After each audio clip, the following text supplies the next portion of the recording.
Mas o Bem-vindo tá. Ele passou esses anos do Bolsonaro, assim, com uma raiva intensa do governo. E ele pegou uma raiva especialmente quando a Regina Duarte estava sendo cogitada para a Secretaria de Cultura. Como é que você viu a diminuição de um ministério para uma secretaria? E aí, discurso nazista na mão daquele Ricardo Alvim. E aí, depois, para coroar todos os problemas, todos, eles dão cargo para o Mário Frias. Cara, você sabe que tem uma. Como você falou, além de eu ter nascido em 68, meus pais foram. Meu pai foi morto pela ditadura, minha mãe teve presa, eu saí do país com 3 anos, voltei depois da anistia. Então, eu tenho uma formação política que sempre tive muita clareza, né, desses regimes autoritários. E o Bolsonaro, desde quando ele era deputado, né, ele sempre se colocava dessa forma, né?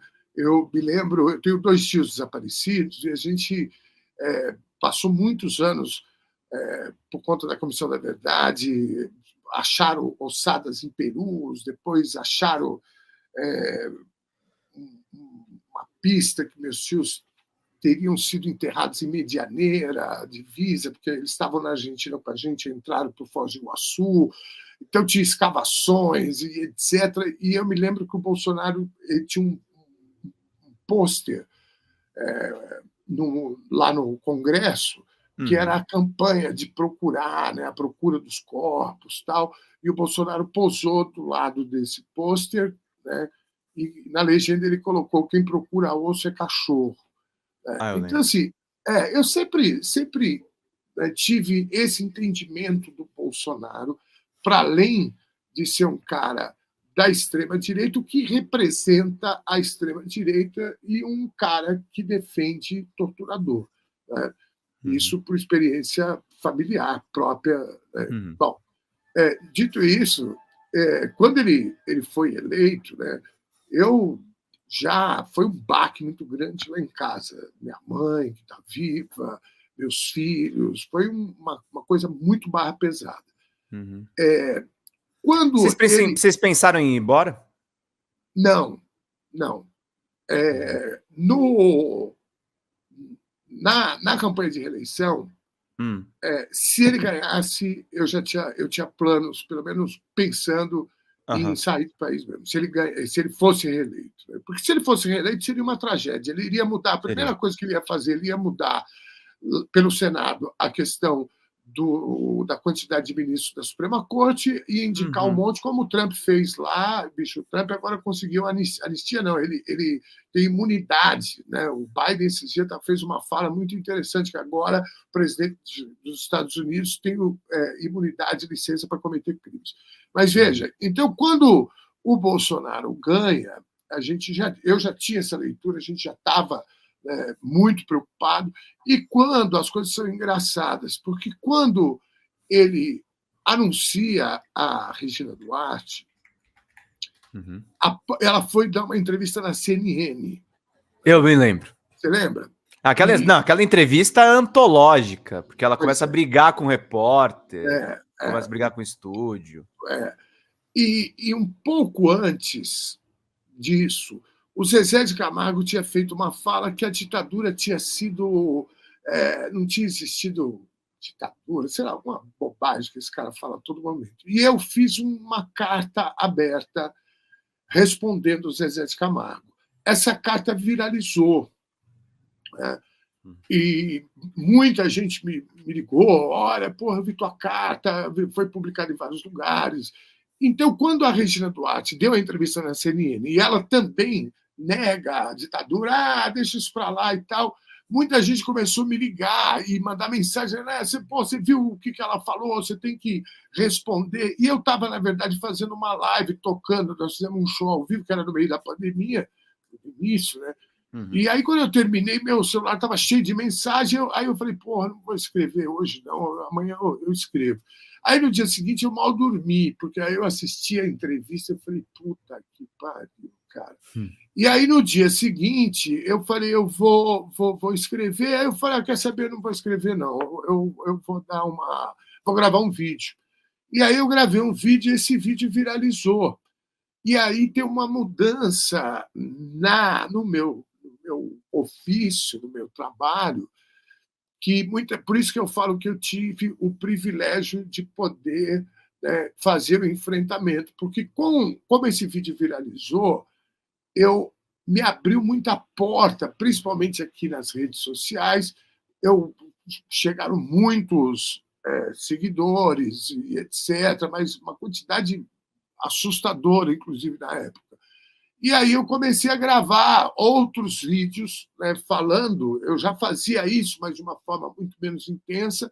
E aí os vídeos começaram a dar certo. E eu tive, então, a oportunidade, por conta dessa. Qual que é o nome do vídeo? O vídeo, eu acho que é Dom Ernesto Responde a Regina Duarte. Eu acho que Regina Duarte me atingiu duplamente? Isso, esse vídeo aí. Eu tô com ele aberto aqui. Vamos mostrar. Porque Porra, tá manda aí. agora. Eu nem lembro mais o que eu falei, mas... É 6 minutinhos aqui, mas vamos trazer aqui para. Ele tem uma dinâmica boa. Eu numa ressaca do cacete.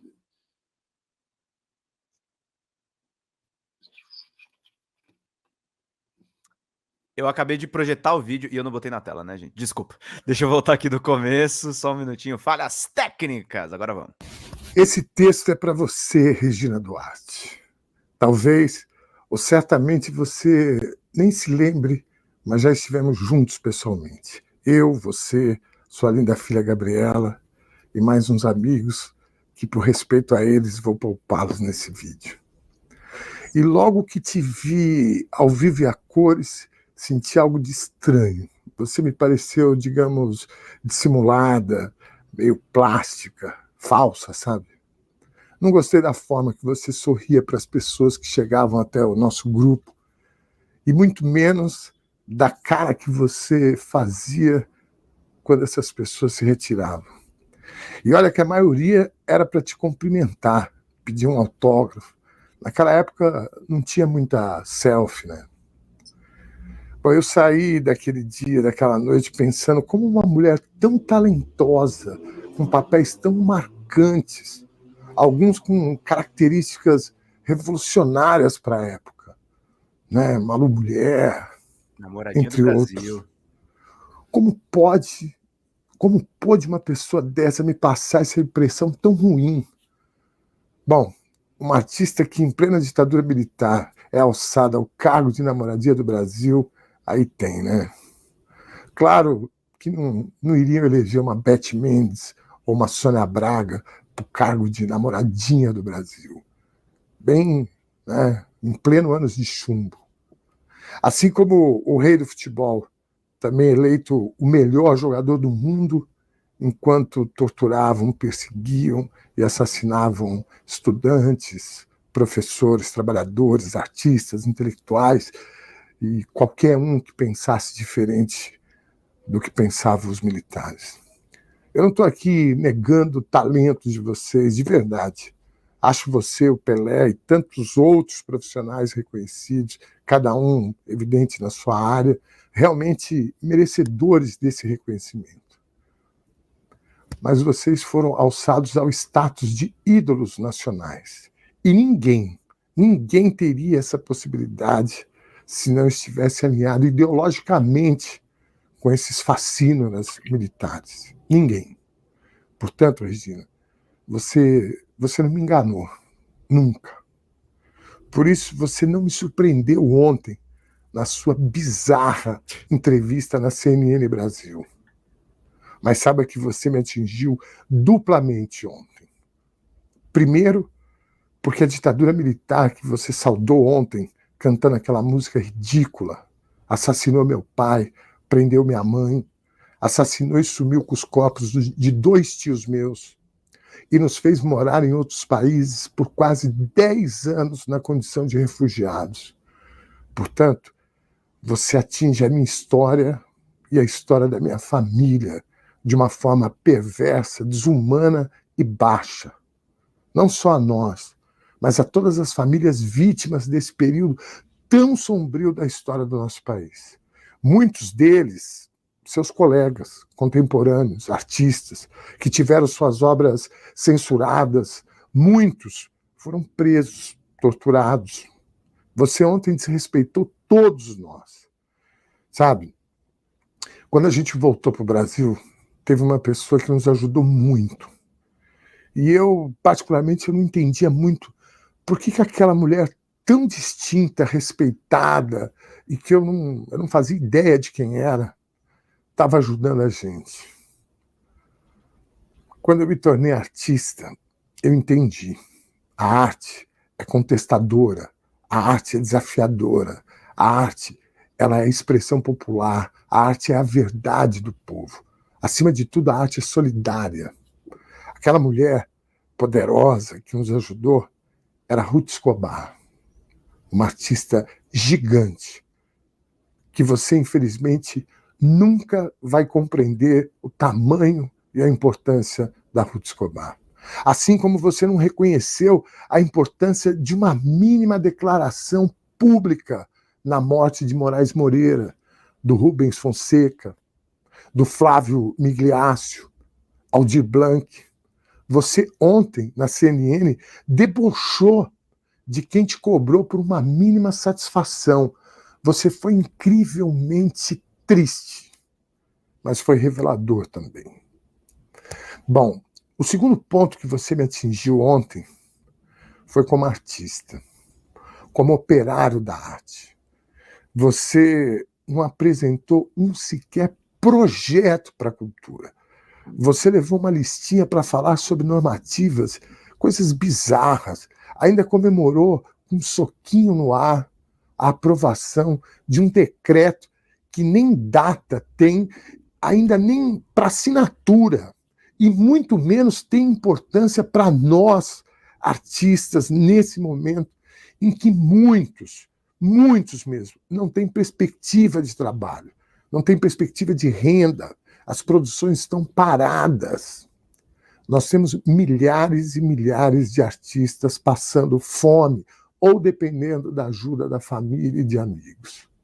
Ontem, você falou na CNN que tinha orientado sua equipe a falar, a ligar para os prefeitos e governadores para pedir para eles não cobrarem aluguel dos circos, pois os artistas circenses têm muita dificuldade, porque não possuem endereço fixo e blá, blá, blá, blá, blá, blá. Essa é a sua política de Estado para a cultura? Ligar e pedir para fazerem o favor de não cobrar aluguel dos circos espalhados pelo Brasil inteiro? Patético, bizarro e, acima de tudo, muito triste. Regina, o Brasil, os artistas do Brasil não merecem você. E você não merece o Brasil. Ah, e um conselho. Não mistura Lamictal, Fluoxetina, Gardenal com vinho tinto e com sucrilhos. Você estava muito louca ontem. Você estava muito louco. Pô, faz tanto tempo que eu não assisto esse vídeo. Pô, mas você falou verdades duras ali, porque era uma circunstância em que a gente tinha um governo contra os artistas e as circunstâncias também contra os artistas, né? Cara, eu estava lembrando aqui, isso aí, esse espaço que eu tô, é um estúdio que eu tinha na casa da minha mãe, em São Bernardo, que eu fui lá e fiz uma acomodação para poder dormir lá, para dar uma assistência para eles, porque eu estava na praia quando deu o lockdown, fechou tudo, e minha mãe idosa, o esposo dela idoso, e aí eu, preocupado com eles, fui subir e fiquei morando dentro desse estúdio trancado. Sabe, era aquele momento que a gente saía para fazer compra e lavava as sacolinhas. Mas o cara da quitanda que eu fazia Máscara, compra, todo mundo, aquela loucura. mundo, é uma loucura. O cara da quitanda que eu comprava foi a primeira morte de Covid no bairro. Mas o japonês... Cara, é muito louco, né? Então, as circunstâncias é muito... cara, é uma loucura, bicho, uma loucura. Que bom relembrar esse vídeo aí, viu? Obrigado, Pedro.